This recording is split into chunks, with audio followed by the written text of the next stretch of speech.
I Oh, want to thank you guys for watching today. I'm really excited about my next guest, Shelly Jean. We actually met through Facebook, and I'm really excited to have her here today because we have been on a couple of Zoom calls already, and just the connection and energy. I just love her. She is just teaching me so much, like her background. Okay. And we'll get into some of those things as we go into the interview. But at this time, I'm going to let Shelly introduce herself before we get into the interview. well, thank you so much, Lachelle. I'm honored that you asked me to be on this interview. And I believe that we originally began in the group with Sharon Lecter in Oh, Outwitting okay. the Devil. Yes. Yes, Okay. Mm-hmm. absolutely love that group. Love her. Love all of you that are in there. That book was phenomenal. I had read that book a few years ago, and so when it was reintroduced and they were doing the book group, doing like the book club, and it was Sharon Lecter that was doing the book club, I said, "How could you say no to that?" And I jumped right in, and it has just been a really shift in everything since then. That is awesome. And I've been telling people about Sharon. I've known about her for a while. One of the books that I read was 3 Feet from Gold, also, right? And that book was good. But I'm telling people about her and they're like, I don't even know who that is, you know? So it just goes to show you that, when you read and research and do certain things, people that you just, other people don't even, it's not on their radar. And the opportunity to be, in her company, almost right there, being able to ask questions, chat on the screen, that would have never happened without COVID. I know that definitely is the Oh, case. definitely, definitely. Yeah, she. The other thing about that though is I share people with Rich Dad Poor Dad, Robert Kiyosaki, and then some people do know that, and then they start associating the two, Mhm. and but it makes for great conversation. It does. You know, It so does. yeah, it's like great conversation starters. People just don't know what they don't know, right? So Right. great that And we're I just really love it because, she's a female. She's out there doing it. And, that's just like Rich Dad, Poor Dad. We give so much notoriety to Robert Kiyosaki, but she was actually a pivotal point in that because it was going to be a game and not a book at all. So that story even is interesting how they got connected because he was going to do a deal with her husband in terms of him doing the patent for the board game, and that's how she got involved with it. So yeah. I thought that was interesting.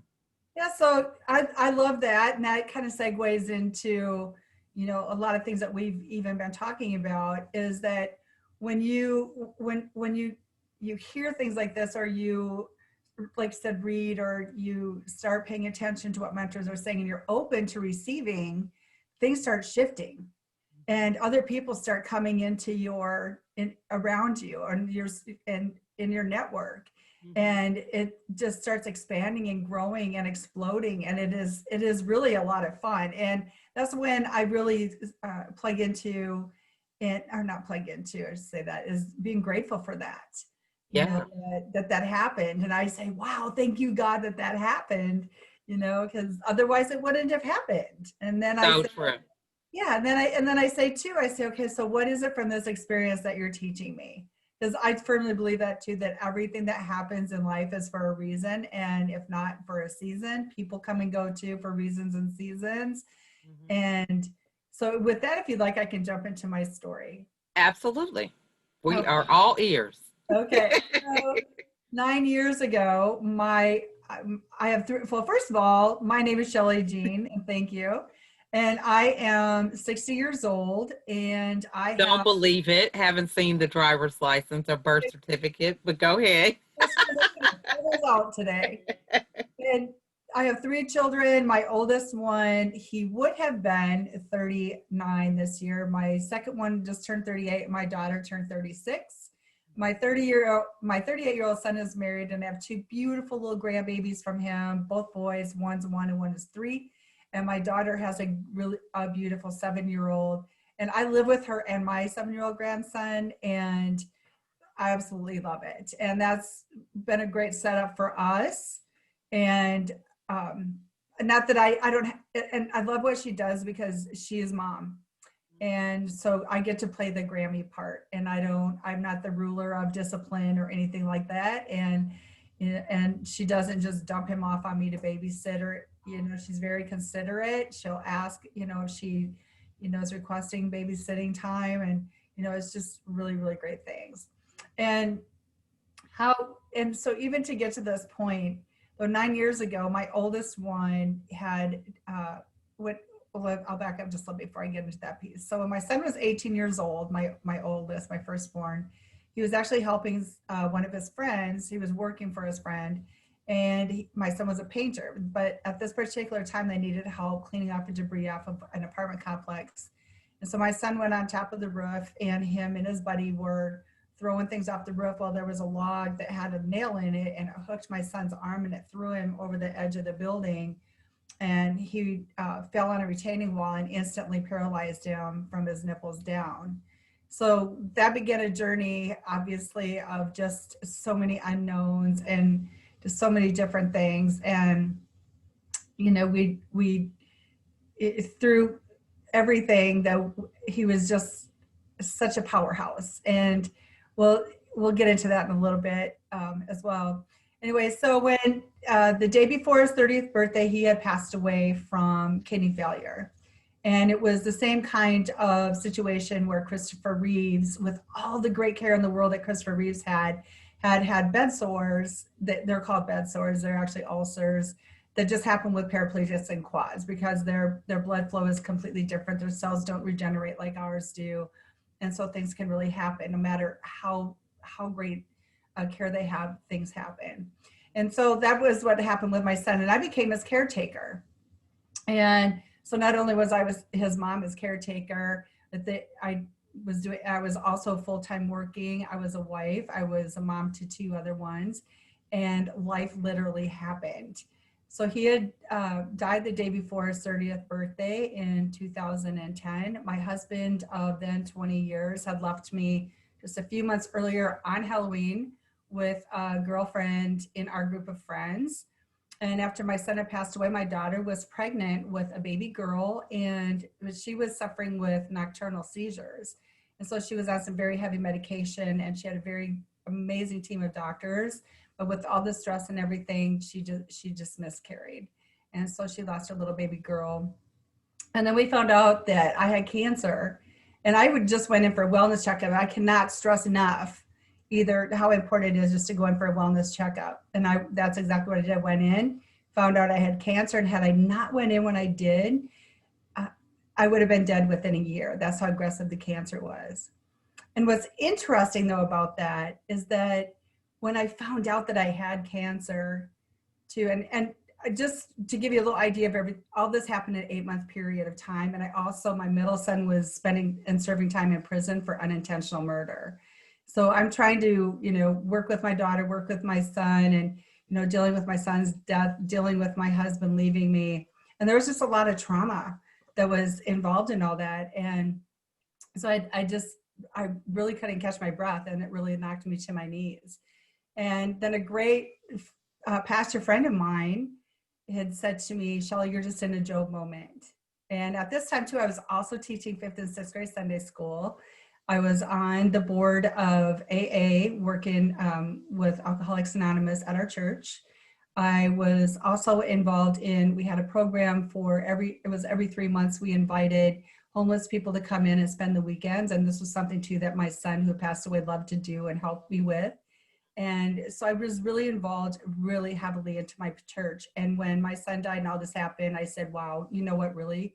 Like, can God really just do that to me? And I walked away from everything. I stopped believing, and I just did everything. And that's when my pastor said, Shelly, you're just having a Job moment. And I said, what does that even mean? So I went to the Bible, I read the book of Job, and I came back to him and I said, you know what?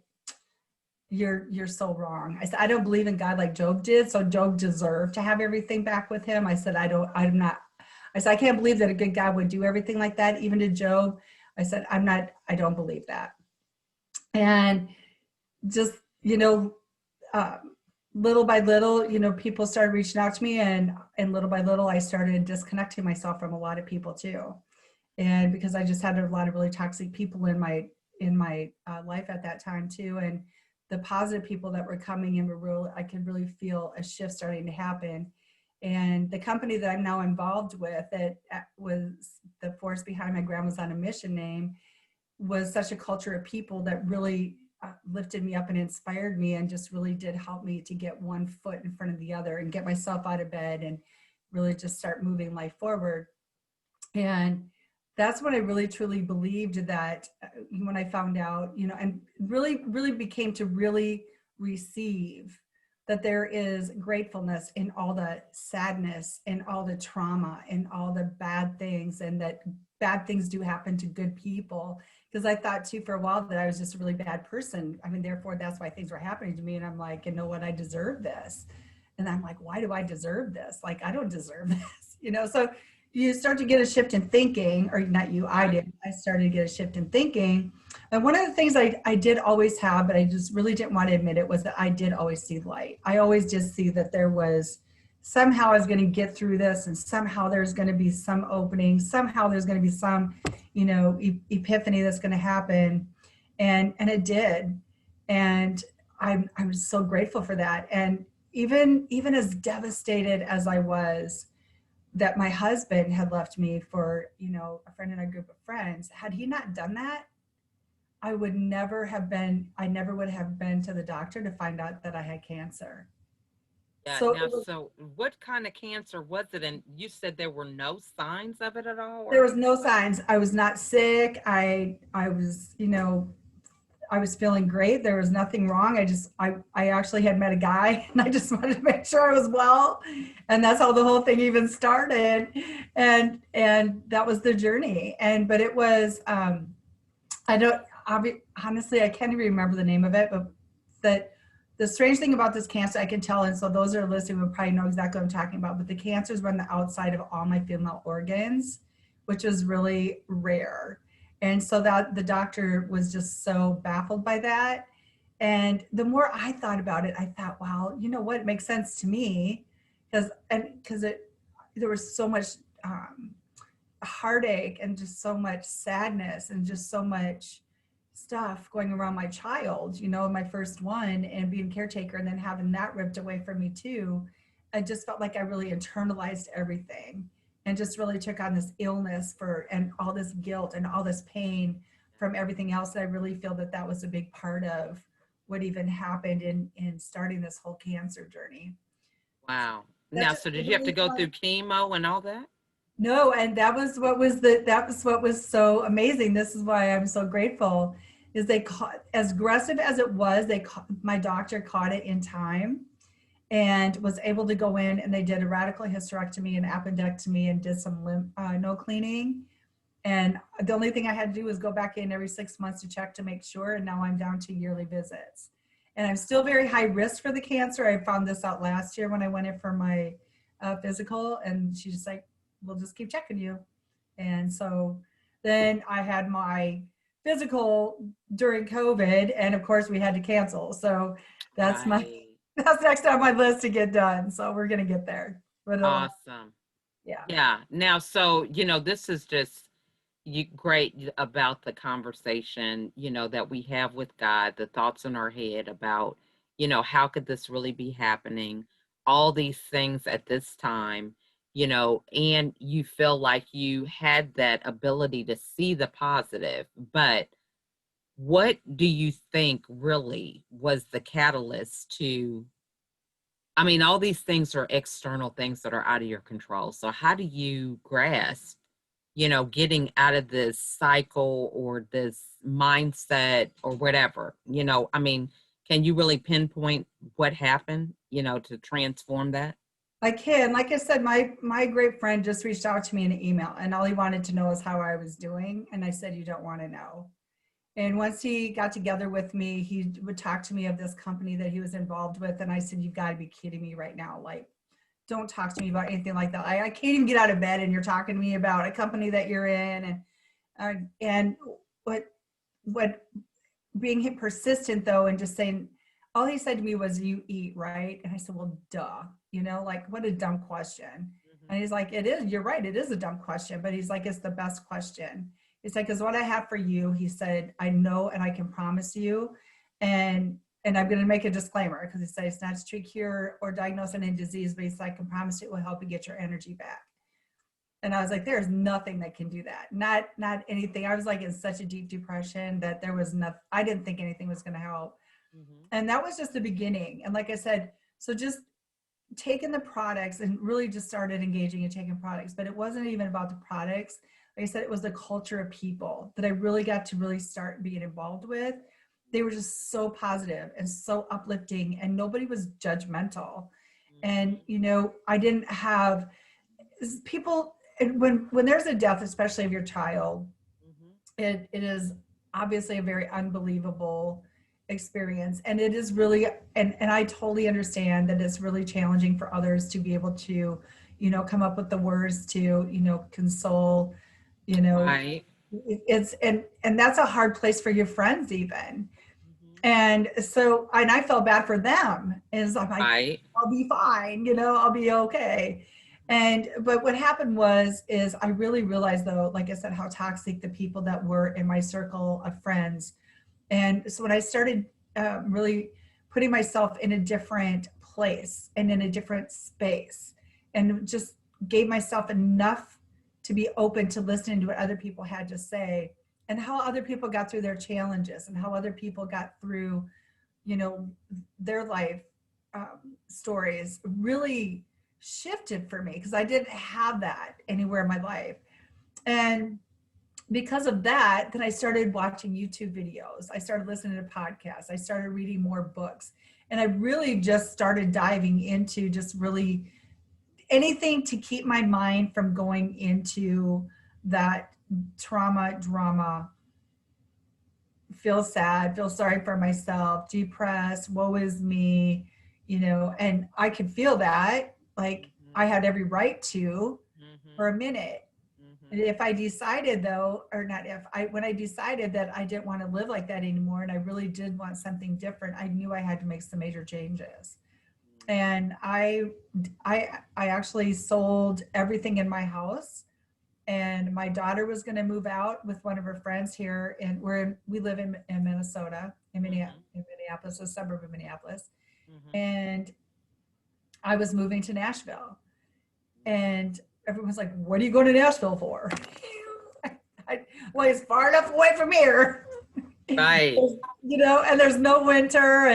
And I thought, you know what, though, I knew that I had enough friends, though, that went through Nashville to all these other places. Nashville is like a hub city. Mm-hmm. And I thought, you know what, I really feel like I'm not ever really going to be alone. And I wasn't, because I did have friends that traveled a lot, and so they would stop by, and, you know, I had friends that would come and stay with me, and it was a lot of fun. And in the meantime, you know, I don't know if it's about what attraction.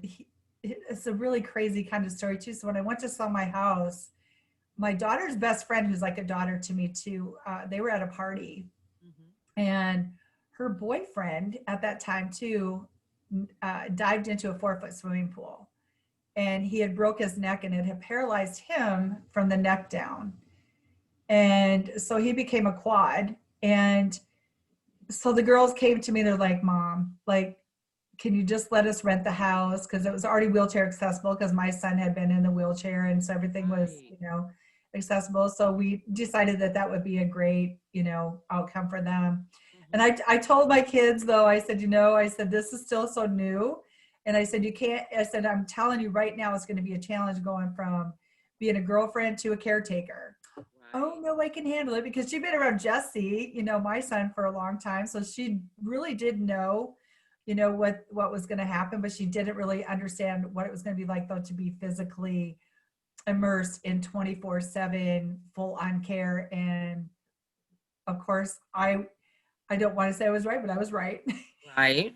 Yep. So it didn't last, but they're still really, you know, I mean, they're good friends, and you know, life just happened. But it did it, and that was another moment where I went, wow. It was like God just like, I know that I bring it up God light is whatever anybody believes. It could be, you Right. believe in the universe or however you want to. It for me, I did come back to God. So Me I did too. go through my Yeah. Job moment. I did. And then that was the other thing too. When I moved to Nashville, and interestingly enough, is in the Bible Belt. And I was like, what does that even mean? Like, Mhm. and who cares? Everybody got a kick out of that. I mean, they were giggling about it and stuff and, doing the whispers. And I was like, whatever. Well, that whatever attitude of mine led me to a group of ladies into a Bible study. And I'm still friends with all of them. Mhm. And it really put my foot back in the door. But I want to share one really great thing about Nashville. So a really great friend of mine, dear friend of mine, still to this day, he and his family had moved to Nashville from Alaska. And he was there, and he was looking for somebody to help. He's a musician, Mhm. and he was looking for, someone to help, come along to these different gigs and this sort of thing. And that's what I love to do. I love promotions. That's like my most favorite thing to do. So I signed up for that class, and it was probably a good 6 months in, and he had just listened to me, and he'd asked some really great questions, and he was just being such a great guy. And I was introduced to his wife and his kids, and got to spend time with them. And I was like, we're going to this gig, and it was like 3 hours away from Nashville. And he said, Shelly says, I know you're still learning a lot about me too. And he said, there's something I really want to share with you. He's like, I can't do this anymore. I was like, what? Mhm. He was in Alaska, an officer of the police force. He was actually a chaplain in grief counseling. Wow. And I said, what? And it was that moment where I laughed, and I laugh still when I tell the story. So I'm like, seriously, God, like, you have a funny way of you just planting people right in my path to get me to pay attention. That Like, is it so couldn't, awesome. yes. So I mean, it couldn't have been any better than that. And he was a grief chaplain for that. He was a pastor at a church, in a town not that far away from us. So I actually got to meet, went to his church and met people at his church and stuff too. So no matter how far away I strayed, no matter how far away I did anything, God has always planted the right people at the right time at the right space for me. And I've always known that. And some days I can go, why are you doing that? I don't want to know that person. Or it's thank you so much. And even with you, Lachelle, when you reached out to me, I felt, and I still do feel, so completely blessed. And I was like, God, you just do such amazing things. Like, I absolutely love you. And just thank you so much for, putting just such beautiful people like Lachelle into my life. And it's a matter of gratitude. Yeah. Gratitude is the biggest thing out of all of this, is that every day, if you can find something to at least be grateful for every single day, and just thank God. That's the first thing I say in the morning when I get out of bed. Me and my daughter's Tuini, actually, who happens to like be by me constantly. But that's our Oh, thing in the morning, is she'll jump up on me and we'll say, thank you, God. And, just thank you for another day, and just bless this day with everything we have, all the people around us. Thank you for the angels that you've gifted us, to watch us and guide us, and everybody, in our journeys throughout the day today, and just guide our steps. And I may not follow them all the way, all day long, I, but at least at the intention that that's how I'm going to get started in the morning. Then, well, amen. that's after that. Amen. That's what I'm saying. Look, I try to get that out of the way early because it's like, Lord, you know what it's going to face me today, right? Yeah, So it just happens to be that way. yes. I had to do an interview earlier, and we're like on the live stream, and then her screen goes black. And I'm like, well, let me take her out, bring her back in. It still was black. I said, later on, I told her, I said, well, welcome to my world, because anything can go with me. Okay. You just don't know what you're going to end up with.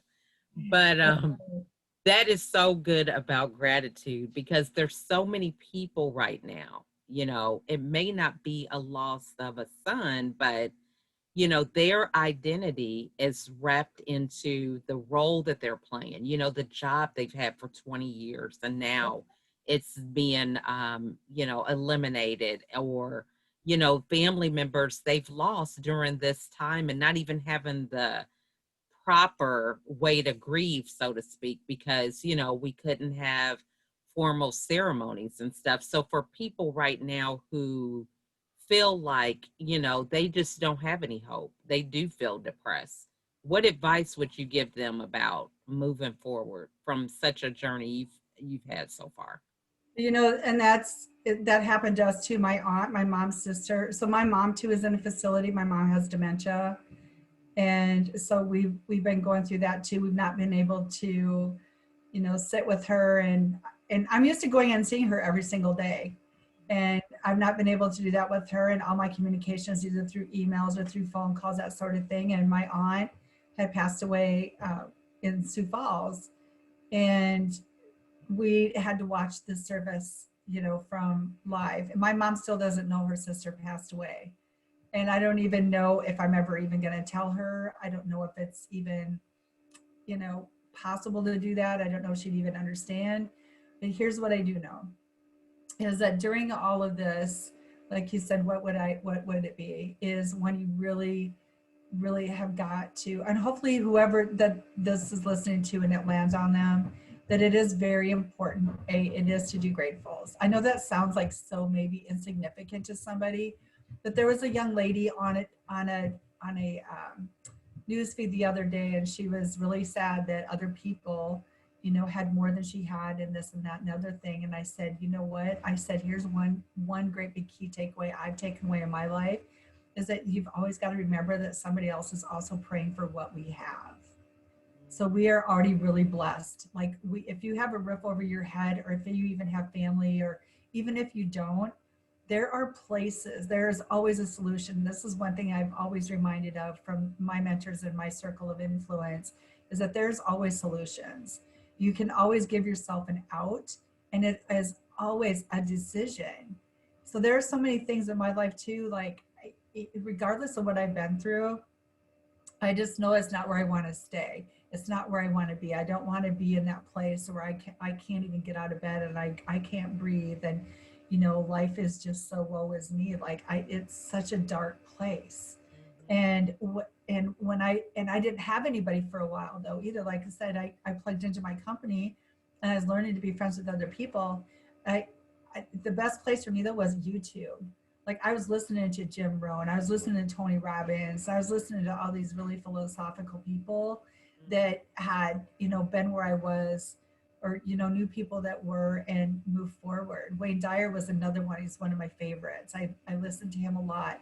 And it's really shifting your thinking. And sometimes when you'll look at it and you'll think too, it's like, I don't need that, whatever you want to call it.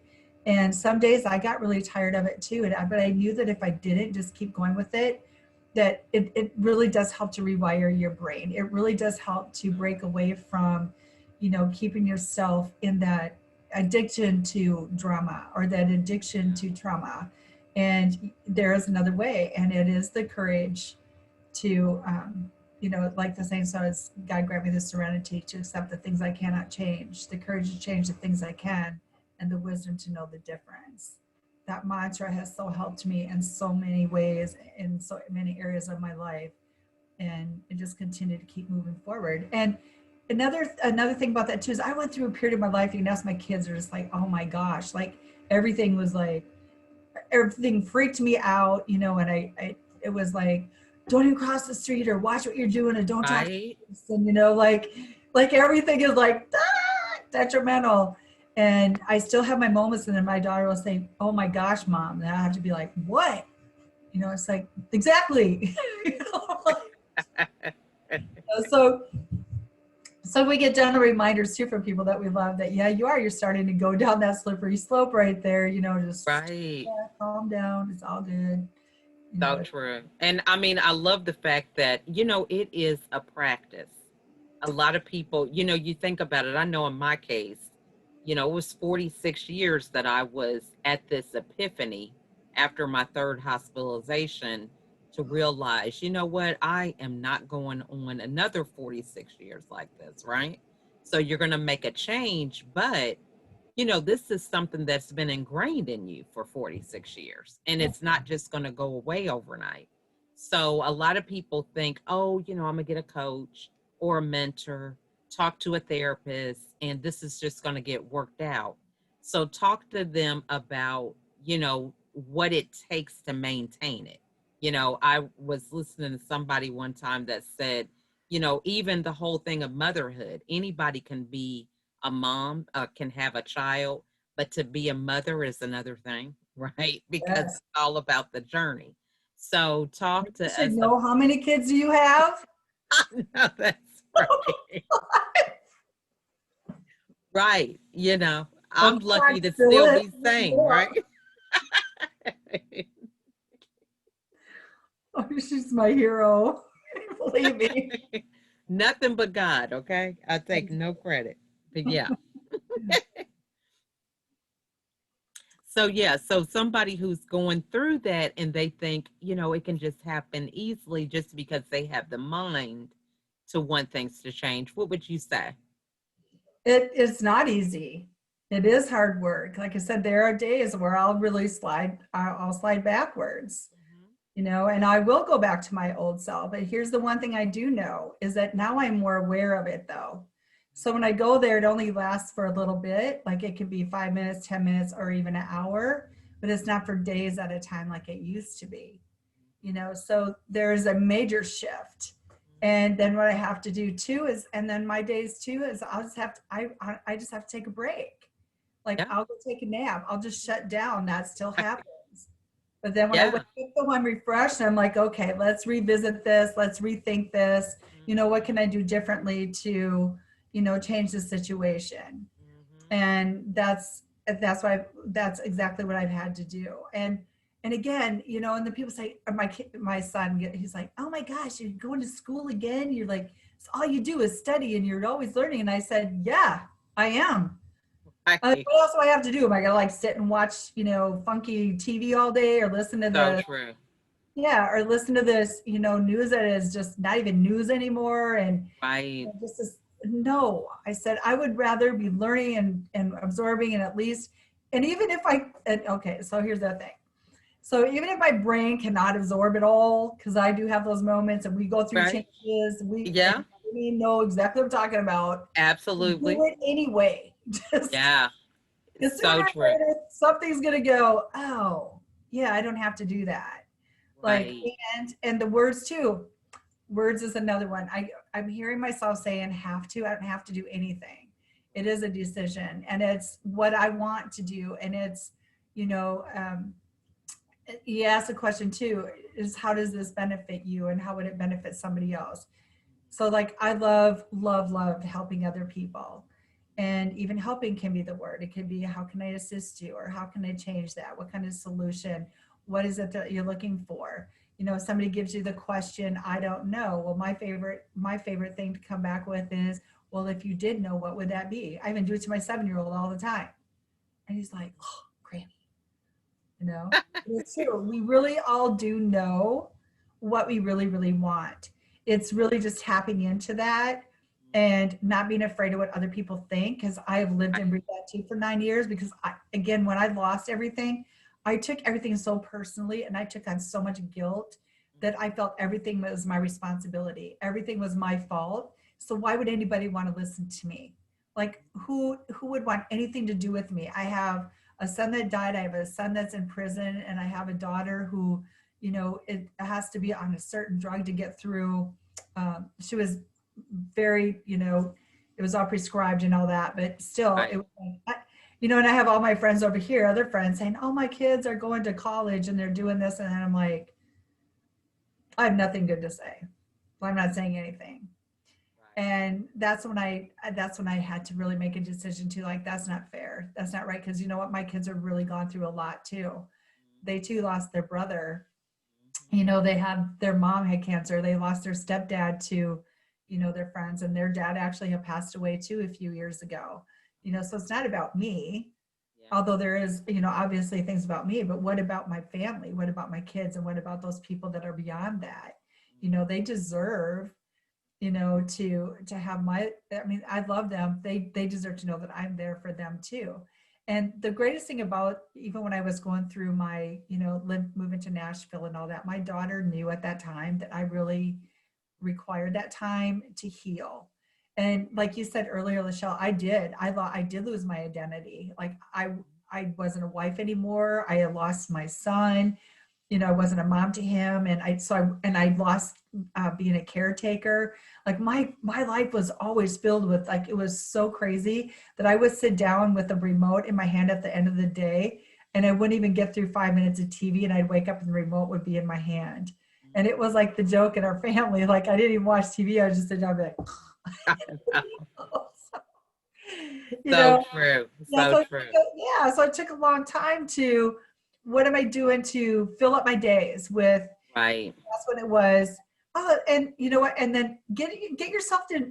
I don't know where other people live, but I know, and I know Nashville was a really challenging state for that too. Hmm. But we have here in Minnesota what's called meetups, and there Yeah, are for real. hundreds of groups that you can involve yourself in. I don't care if it's hiking, book clubs, crochet clubs, sewing clubs, like, you name it. If you want it, no matter what it is that you like, you can find it here. There is no excuse. Mhm. There is something for everybody. Nashville was a little different with that. I was looking for that, but again, it was online things. So I didn't allow that to stop me, though, as I knew I had a computer. Like I said, I plugged in with people in my new business and really started to make some really great friendships and just forged forward with those. And the connections just keep going and going and going. And it's been 9 years later. And I feel like I'm probably right now at 60 in the best place in my life than I ever have been. Wow. I have intentions, I have goals. My Grandma's on a Mission is really going in a great direction. I'm learning digital marketing, to take it into a new space. And I also, and one of my things too, one of my uh, new job pieces too in my business is to score senior living centers. So my goal is to keep us from going to assisted living centers, and to feel fit and to feel fabulous, and to give you at least some knowledge as to, if you decide you're going to go to a center, how does that center going to take care of you? What are the reviews on that? So these are the kind of things I get, not only teach businesses but also teach people. So, like, I will help to rank your businesses high up on Google, so that you can get the kind of quality people that you want in your business too. But also, people like my mom, when I learned she had dementia, it was a lot of searching, and it was a lot of asking questions for other people. And so it just really played into my role and what I really love and what I'm passionate about. And so I got two worlds that have merged together. And so I'm just really looking forward to growing it in the future. And it's going to change not only other people's lives, but also my family's lives. And that is really, has always been for me, as my family. My family has always been my biggest why in my life. And, Mhm. I pray that other people have that too. And if you don't, they'll be the light for somebody else. There's somebody that's looking for you. It's That just is so good. what you have. Always, Mhm. always, always. Don't ever think you're at the lowest because somebody else is feeling lower than you are. Then you can be that light for somebody else. I So, love it. Yeah, because and it just brings me to mind. I read something one day that said, we should be grateful because we prayed about where we are 2 or 3 years ago. yes, So whatever we have now, we've already prayed about it, to even receive it. And yes. now we're receiving it and then we have no gratitude for it. It's crazy how that happens. But you just have been phenomenal. The whole thing of being able to pivot and really move forward in your business in a time where a lot of people are thinking gloom and doom.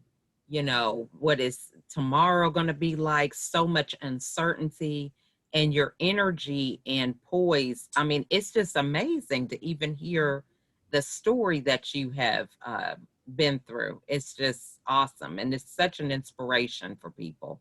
So, for people that are your age and they're thinking, I'm too old, I'm set in my ways, or nobody's going to listen to me, those doubts that come in your Yep. head. What would you say to them? Oh my gosh, when I hear that, I'm like, what? I have people that are younger that go, oh my gosh, I'm old. I'm like, oh, you are not talking to me that way. Right. You're like, what? I said, I'm serious. I said, you've got to change what you say to yourself. I said, and I'm not even joking. This is like 50 to 60s. And they'll say, I'm so old. I'm like, and then they ask me, well, how old are you? I'm 60. And they just freak out. And I'm like, well, I said, first of all, I really feel though too, a lot of it is my kids because they're younger than me. And I do so much. And with my grandkids, like I play with my kids, like my grandkids, like I'm 3 and 1 and 7 too, you know, like we're wrestling and we're, you know, I'm jumping on the trampoline with them. Like it's what, if you want to stay young and you want to feel young, and I truly believe this on my heart, you do have to shift your belief in thinking, because you're only believing what somebody else has said. Somehow you had just hung on to that belief, and that is the belief that is driving you to feel how you are, to think how you are, to do the things that you're doing, and it's just following what somebody else says. So what is it that you really want in your life, and what it is that you really want to make a decision on changing? And I also have people that say, well, I can't do that. I'm married, or I'm this and that and the other thing. And it's like, you know what? I understand that. I can appreciate that. I was in that space too. I wanted to do everything, with my husband and when we were married and that sort of thing. But here's the thing. You don't have to give it all away. You do not have to give away all your power. Because I'm going to tell you, the thing that makes you sexy and the thing that makes you really stand apart from everybody else is still doing the things that you love to do and that you're passionate about. And I can promise you the people around you will respect you and love you even more for standing up for yourself and doing the things that you love to do, because you're happy and you're feeling full. And when you feel full, then you can give that away. It's when you're empty and you cannot give it of yourself because you're not feeling yourself with anything. So That is so good. Yeah, I love that. And that was like my thing. I was walking around on empty, thinking I was pouring out whatever. I'm like, Lord, I'm so glad, I look at my kids and it's like, man, you really protected them during that time. yes, yes, exactly. You can really Yeah. find, like, if you really think about it, you seriously can Yeah. see the really good thing that was going on through a really trying time. And once you can see that, and you are and open to receiving that, it really does shift how you think. And then you can tell yourself too, you go from I don't feel worthy to, oh my gosh, I so deserve that. Like, and like you said, thank you God for, taking care of my kids while I was going through that. And he was. Right. And, so you bring up another good piece that we can even close on right here is about the whole thing of forgiveness. So we talk about the guilt, we talk about the depression, and everybody talks about forgiving others, but there is that element that is just key with forgiving yourself. So walk us through that process, how you got to forgiving yourself and what Well, that meant for you. so that has been a journey. And I'm going to take it back just a little bit. The very first time I ever forgave myself is when I decided to quit drinking. And I went and put myself in treatment for 30 days. My daughter was 6 months old at the time, and I have not looked back. And we went through, being in full on treatment. I remember it like yesterday. There was a class brand new to the whole arena of treatment centers. I happened to be one of the lucky ones that was involved in that. I say lucky, I should probably say fortunate. And that I was involved in an anger class. And because a lot of times when we're, addicted to drugs or alcohol or drama or something else, is because we're full of, again, all these beliefs that we take on from somebody else. Or I grew up in a very abusive household. I grew up in an alcoholic household. So for me, I was very, very angry. So I got to work on a lot of anger work. And a big piece of that was forgiving my family for the things that they had done to me. And I'm like, they don't deserve that forgiveness. Yes, they do. Because that forgiveness for them is for you.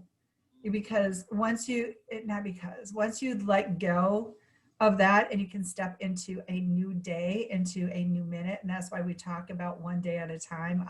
In every area of your life, it doesn't matter if you're addicted or not, it's one day at a time. Because I can promise you, with what happened with my son and everything else in my life, you have no idea what's going to happen in even the next minute. You have no idea what's going to happen in the next hour. We take it for granted that we are just going to be here forever. Mm-hmm. Life does not work that way. Mm-hmm. And so what I had to do too was, that was one of the big, and I did have to do that, is I decided though I wanted to make a shift in that too, because I was, like I said, I was carrying on all this guilt. And again, it's reaching out and really paying attention to the people that are in your life. Really great friend of mine, her name is Kim, and she does a lot of growth work. Mm-hmm. And we were talking, and she had seen me, we're in the same company together, and she has seen, where I've, you know, have grown and where I haven't been and things that were going on. And she just picked up on things. And finally one day she said, "Hey, Shelly," she's like, "This is what I do. Would you like to do some work with me?" I was like, "Oh my gosh, yes." Like, just let's do it. Yeah. And it was one of the most beautiful moments too that I've had in my life. And what happened was, is that we kind of went into like a meditative type state. And what she did was she started talking to that inner child, because we all have them. And she started talking to that little wounded little girl that was in there. And it was so amazing at how she talked to that little wounded person. And I could just feel the healing begin to take place, and how this little girl had to forgive me too for feeling bad about all the things I thought that I did wrong, when actually I really did a lot of right things. Mm-hmm. Like, I really did take great care of my kids. I really did do the best I could with them, and once that started shifting and once that healing started taking place, this little girl, I could slowly feel her raising and just raising and raising until this little girl really became one. I know it sounds kind of really like hoo poco hocus pocus. Oh yeah, I had someone come on the podcast and do that with me. Oh So my yeah, I God. totally get that. Yeah. That's Mhm. awesome. Thank you for that. Yeah, it is definitely a very healing, major healing piece. And once that happened, I was able, because that little girl inside of us too is the one who is so fearful of everything. Right. And it's like, okay, I can't do that. I can't do even a 1 minute video, or I can't do a Mhm. podcast with Michelle because what will people think of me? Or, it just, the list goes on and on. Like, On and on. we come up with so many millions of excuses of why not to do something. So how about coming up with a decision to do something, and Mhm. just say, you know what, little one, I really love you, but it's okay. And Right. it is okay that we can forgive ourselves for things that we've done in the past, but that we don't live there anymore. So how So about true. move forward? Yeah. Yeah. I love that. Yeah. So that's when so when we really do a lot of healing work and a lot of forgiveness, and really decide, and it really, every single thing that we do, it took me a long time to really realize that it Mhm. really is a decision. And once I really realized too, the decision about all the things that I did, like quit drinking, quit doing drugs, quit smoking, quit swearing, just doing all these things that were not good for me or my family or even people around me, Mhm. everything seriously at that point just began to shift. Mhm. And then you decide to, yes, go back into Bible study, go to Zumba classes, get into a workout program, whatever that is, it's going to, and you can even just go for walks. People get a big misconception too that, oh my gosh, well, I don't have time to work out. Well, you know what, that's okay too. And again, it's whatever your priority is for you, you will find a way. So true. I love that. And I just like the thing about, the brain shift, or mind shift, however you want to call it, because, Yep. when you're able to come to that point, I know for me, I was able to see somebody else once I was able to forgive myself. So it was like, because before you can't, you're just so busy. For me, in my case, I was on autopilot. Yes. And once I was able to forgive myself, it's like, man, I can really sit in this space and hear objectively what took place without internalizing everything, Yes. you know? And so I think that is big also because you're able to move forward, and able to have the dialogue and answer the questions and ask the questions that are really going to get to the root of the problem.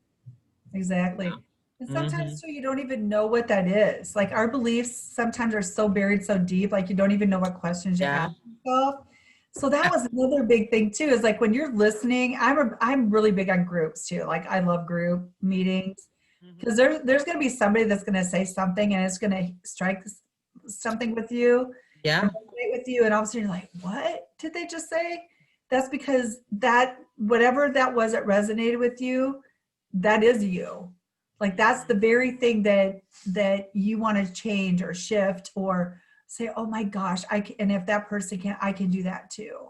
Because they give you hope, and that is the lighthouse. That is that little ray of hope that, you know what, oh my gosh, if she said that, I felt that, I've done that, and she did that, I can do that too. It does. It just opens up a whole new doorway. Absolutely. So true. So this has just been phenomenal. I mean, I could talk for hours, really. I mean, this is great stuff. So You're what is the talking. best I love it. what's the best way for the audience to get a hold of you? I have Grandma's on a Mission on Facebook. I'm also and Shelly. I'm Shelly. Oh my gosh. Wowza. Phew. Shelly Jean. I have a public profile page. It is Shelly Jean. I have a public figure page as Shelly Jean. I'm on LinkedIn at Shelly Jean Larson. And I also, my other business is Senior Scorecard. And that's on Facebook and LinkedIn as well. So again, they both go together. And I also do a live every Saturday morning from my Grandma's on a Mission page at 10 Awesome. a.m. Central Time. So I go in for like 20 minutes and pick, whatever topics, and I just have fun, and some people will come in and comment, others won't, and that's okay. I just like to be out there and then again, it's just letting people know that they're not alone, This and is remember awesome. that I'm And not. now, and so what time is that? 9 o'clock, 9 Central every Saturday morning. Okay, 9 Central every Saturday morning. Yep, And same I as on think TV. people need to watch because hey, being 60 looking like you're looking, I'm like, look, I need to take all the notes I can, okay? Because I'm just saying. Okay. Okay. Well, we're gonna attribute some of this to the lighting. Hey, we got to take credit where credit is due. Yes, Okay. thank you. I'm a grateful receiver, Lachelle. Thank you. Awesome. Now, so what final words do you want to leave the audience with? I just want you to know, again, through hearing my story, listening to everything that you said, that I just want you to know there's always hope. And whenever there's hope, anything is possible.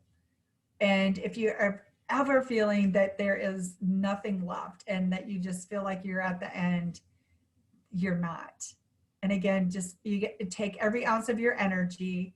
And my biggest thing that I can tell you is this, is just give yourself 1 minute. Take that minute, go into the next minute. 2 goes into 3, 3 turns into 5, 5 turns into 10, 10 turns into 20, 20 turns into an hour. And at that hour, and even every single minute, say, thank you, God, that I made it through that minute. Thank you, God, that I made it through that next 5. Thank you, God, I made it through the hour. And the next thing you know, it's 24 hours later. And during that 24 hours, then you can really say, oh my gosh, I am so grateful that I made it through that last 24 hours. Then you can ask again, God, thank you, and help me to get through the next minute, the next 5, the next, and get through the next day. So it's just one day at a time. It really is. I love that. And I can relate to that, and it's just such a, you just have to have that mindset, where don't bite off more than you can chew and never forsake the little things because they add up to big things over time. So that's Exactly. And beautiful. that's where, you can do hashtag life does begin again. That actually morphed out of when my son passed away, because my son was, I've never in my entire life seen anybody so brave as he was when he was dying, that he, up to the end when he could even talk, it was thumbs up. And he was trying so hard to smile and he couldn't smile, but he was thumbs up. And that was one of the biggest things he said to me. He said, Mom, I felt so horrible about so many things like we were talking about. He's like, Mom, he told me, he's like, I love you so much. And he said, if things wouldn't have happened the way they did in my life, he goes, I wouldn't have been strong enough to be able to handle this. So he's like, I love you and I thank you so much. So just remember that you don't really know what other people are receiving from you on the other end. Just be their shining light. Just keep shining and just keep smiling. That's the biggest thing. Because I know for me too, if I'm having a day, I want to see someone smile, because it's going to just change things around. And it really does make a difference. Amen. I love that. Well, thank you again. And this has just been wonderful. I encourage you all to reach out to Shelly. I have just enjoyed her testimony. It's just such a blessing, and her courageous spirit and inspiration is just wonderful. So, thank you guys for watching. And again, reach out to her if you have any questions, anything that you feel that she can give you some added enlightenment on, because she definitely has drop some nuggets of wisdom with us this evening. So, you guys have a wonderful evening, and thanks again for watching. Thank you so much, Lachelle.